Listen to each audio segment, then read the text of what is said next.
ఎప్పటికప్పటికి natural ఫుడ్‌తో ఎప్పుడు మీ ముందరుండే మధు. ఈరోజు గోంగూర, చిట్టి రొయ్యలు, ఎర్రగారం అయితే తీసుకొనొచ్చింది. టేస్ట్ అయితే అమోఘంగా ఉంటాదండి. తింటూ ఉంటే వెన్నలాగా లొట్టలేసుకుంటూ తినొచ్చు. ముందుగా రొయ్యల్ని మనకి గుట్టలు పెట్టి అమ్ముతారు గదా! అలాంటి రొయ్యలైతే ఇంకా టేస్ట్‌గా ఉంటాయి. ఎందుకంటే ఫ్రెష్ రొయ్యలు గదా! వాటిని క్లీన్ చేసుకున్నాక ఒక కడాయిని సన్న సెగ మీద హీట్ చేసుకొని, ఆయిల్ వేసుకొని, దాంట్లోకి మన చిట్టి రొయ్యల్ని అలా నైస్‌గా సిమ్‌లో ఫ్రై చేసుకోవాలి. ఉప్పు, కారం, పసుపు పొడి ఈ 3 పదార్థాలను వేసి సిమ్‌లోనే మనం 50% వేగే వరకు చేసుకోవాలి. ఎందుకంటే కర్రీలోకి వెళ్ళంగానే మెంట్ అవ్వకూడదు గదా! ఆ రొయ్యల ఫీల్‌ని మనం ఎంజాయ్ చేయాలి కదా! పర్సెంట్ వేగిన తర్వాత వాటిని తీసి పక్కన పెట్టుకొని, ఇంకో కడాయి పెట్టుకొని, కొంచెం ఆయిల్ వేసుకొని, దాంట్లోకి మన పోపు దినుసులు వేసుకోవాలి. ఈ పోపు దినుసులు మనకి బాగా వేగిన తర్వాతే మిగతా ఐటమ్స్‌లోకి వెళ్ళాలి. ఇప్పుడైతే వేగిన తర్వాత ఆనియన్స్, పచ్చిమిర్చి, కరివేపాకు ఈక్వల్‌గా వేయించుకోవాలి. ఈ పచ్చిమిర్చి మన గార్డెన్‌లోనండి. ఎంత బాగున్నాయి చూడు.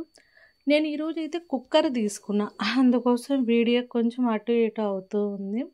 ఇంకైతే మనం టమోటాస్‌ని ఈక్వల్‌గా కట్ చేసుకుందాం. మరి సన్నగా కాకుండా, మరి పెద్దవి కాకుండా ఒక మోస్తరు సైజులో కట్ చేసుకుంటే తినేదానికి ఒక రొంత ఫీల్ బాగుంటుంది కదా! సేపు సిమ్‌లో మనం కుక్ చేసుకున్నాక ఇప్పుడైతే మసాలాకి ఎండుమిర్చి, ఎర్రగడ్డలు, తెల్లగడ్డలు, కరివేపాకు, కొత్తిమీర, జీలకర్ర వీటిలన్నిటిని మనము మసాలా కోసం ఇలా మిక్సీ పట్టేసుకుందాం. ఇదే మెయిన్ అండి మన కర్రీకి. ఇందాకటి టమోటా మనకి బాగా కుక్ అయిపోయింది కదా 50%.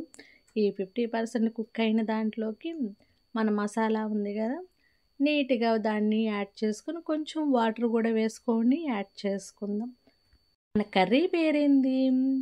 గోంగూర చిట్టి రొయ్యల కారం కదా, ఎర్ర కారము. ఇప్పుడైతే మన గోంగూర ఇది కూడా మన గార్డెన్‌లోదే.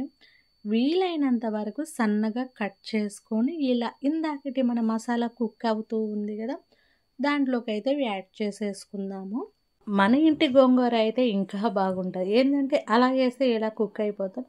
కొంచెం మనం సాల్ట్ కానీ కల్లుప్పు కానీ యాడ్ చేసుకొని సిమ్లో కుక్ చేసుకున్నామంటే ఈ విధంగా స్మూత్గా వచ్చేసింది కదా. ఎక్కడ కూడా మీకు గోంగూర పీసులు గట్రా ఏమీ కనిపించట్లేదు కదా. ఇలా అయిన దాంట్లోకి మనం కొంచెం స్మూత్ అయిన తర్వాత ఇలా మన ఇందాక ఫ్రై చేసుకున్న మన రొయ్యల్ని యాడ్ చేసుకున్నాం. దాంట్లోకి కారం యాడ్ చేసుకుందాం. కారం తర్వాత పసుపు యాడ్ చేసుకుందాం. తింటూ ఉంటే ఎలా ఉంటుందంటే వెన్నలా ఉంటుంది. దీంట్లోకి మనం కొంచెం ధనియాల పొడి, ఉప్పు, కొత్తిమీర ఇవన్నీ యాడ్ చేసుకొని అన్నిటిని సిమ్లోనే కలుపుతూ అటు ఇటు కలిపి దాన్ని కొంచెం వాటర్ యాడ్ చేసుకుందాం. మన మసాలాలన్నిటిని పట్టుకోవాలి కదా. కొంచెం హైలోకి పంపించుకొని తర్వాత సిమ్ చేసుకొని ఉప్పు కారం చూసుకొని కొత్తిమీర జల్లుకొని చూడండి మన గోంగూర చిట్టి రొయ్యలు ఎర్రకారం టేస్ట్ అయితే అమోఘంగా ఉంటుందండి. నిజం చెప్తున్నాను. తింటూ ఉంటే వేరే లెవెల్. ఆయిల్ కొంచెం తక్కువగానే యాడ్ చేసుకోండి. ఎందుకంటే రొయ్యల్లో కూడా ఆయిల్ ఉంది కాబట్టి. అలా చల్లగాలికి ఇలా వేడి రైస్ తీసుకొని మన కర్రీని వడ్డించుకొని తింటూ ఉంటే నా సామిరంగా ఎలా ఉంటుందంటే మాటలు లేవు, మాట్లాడుకోవటం లేదు. అలా సైలెంట్గా తినేసి లేసేయటమే. మళ్ళీ మంచి వీడియోతో ఎప్పటికప్పటికి మీ ముందరుండే మధు.